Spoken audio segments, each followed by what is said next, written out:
yang terbaik untuk mengurangkan kolesterol, mengurangkan blood pressure dan secara tak langsung menjaga kesihatan jantung kita. Mustahak kan siapa-siapa yang sakit jantung tu dengar elok. Nombor satu ialah makanan sayur hijau, sayur yang menghijau. Sebab dia tinggi dengan fiber, banyak vitamin, mineral dan senang untuk menurunkan kolesterol yang jahat tu dan meningkatkan kolesterol yang baik. Nombor dua ialah berries. Semua jenis berries banyak dengan antioksidan, nama-nama seperti anthocyanin semua tu tak payah ingat tak apa, tapi dia terbaik.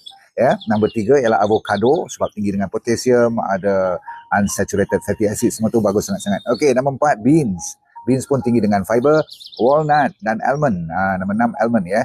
Maksudnya dua kacang ni antara top untuk mengeluarkan omega 3. Kalau tak dapat sunflower oil boleh ambil walnut, almond walaupun sikit omega 3-nya boleh. Tapi siapa yang dapat flaxseed lagi bagus, tinggi juga. Nampak tak omega 3 mainkan peranan. So lebih baik ambil sunflower oil. Tak apa. Nombor 8 ialah barley, nombor 9 apple, nombor 10 yang ni you mesti suka, dark chocolate. Tapi yang 75% ke atas punya dark chocolate tu. Boleh?